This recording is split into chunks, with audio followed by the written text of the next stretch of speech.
आदाब नाजरीन, मिली डाइजेस्ट में आपका इस्तकबाल है। मैं आपका मेज़बान सैयद मोइन। हिंदुस्तान के वजीर आजम नरेंद्र मोदी की कैबिनेट ने हफ्ते के आखिर में दिल्ली में होने वाले कार धमाके को एंटी नेशनल फोर्सेस की तरफ से किया गया एक संगीन दहशतगर्दाना वाकया करार दिया है। ये बयान 2 दिन बाद आया है जब पुरानी दिल्ली में मशहूर 17th सेंचुरी की रेड फोर्ट यानी लाल किले के करीब एक आहिस्ता कार चलती हुई कार में धमाका हुआ।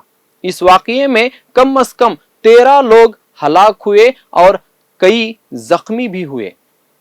सवाल उठ रहा है, हुकूमत अब क्या करेगी? क्या ये वाकया इलाके में नए तनाव को जन्म देगा? याद रहे, इसी साल मई के महीने में हुकूमत ने एक नया सिक्योरिटी डॉक्ट्राइन यानी हिफाजती नजरिया दिया था, जिसमें उन्होंने कहा दहशतगर्दी के किसी भी अमल को जंग का अमल समझा जाएगा। यह सख्त मौकिफ तब आया था जब इंडिया और पाकिस्तान के दरमियान 4 दिन की शदीद हवाई जंग हुई थी। उस वक्त हिंदुस्तान ने पाकिस्तान पर इल्जाम लगाया था कि उसने इंडियन एडमिनिस्ट्रेटेड कश्मीर यानी कश्मीर में एक हमले की हिमायत की थी, जिसमें 26 आम शहरी मारे गए थे।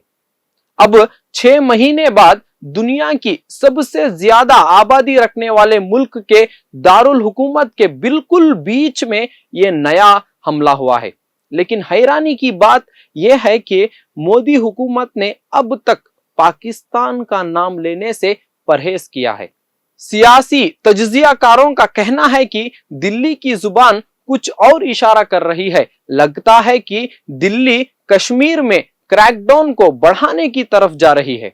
और यह सब ऐसे वक्त में हो रहा है जब इस कार एक्सप्लोजन के बाद इस्लामोफोबिया और एंटी कश्मीरी जज्बात पूरे हिंदुस्तान में बढ़ चुके हैं।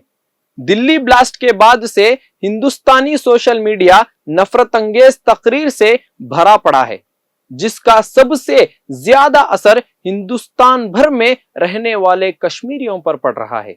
नासिर खुहामी, जो कश्मीरी स्टूडेंट्स के एक एसोसिएशन के नेशनल कन्वीनर हैं, 4 दिनों से कश्मीरी मुसलमानों के फोन कॉल पर जुड़े हुए हैं। उनका कहना है कि शुमाली हिंदुस्तान रियासतों में कश्मीरियों को अपने घर खाली करने को कहा जा रहा है। अपनी पहचान हो रही है और हर कोई बहुत खौफजदा है। खुहामी ने कहा कि ये कश्मीरियों के लिए अजाब का नया दौर है, जहां वो घरों में भी महफूज नहीं और बाहर भी गालियां सुन रहे हैं। इस ना खत्म होने वाले क्राइसिस साइकिल को रोकने के लिए उनके मुताबिक हुकूमत को एतमाद बहाली के इक़दामात उठाने की सख्त जरूरत है। खुहामी का ख्याल है कि अगर मोदी हुकूमत ऐसा नहीं करती और कश्मीरियों को किनारे करती है तो वो उसी मुल्क के हाथ में खेल रही होगी जिस पर वो कश्मीर को हड़पने का इल्जाम लगाती है, यानी पाकिस्तान।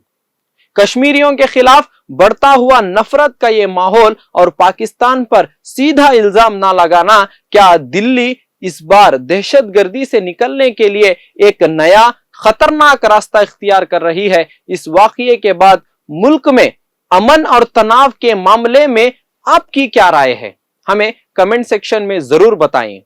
जुड़े रहिए मिली डाइजेस्ट के साथ। बोल हमारे, आवाज आपकी।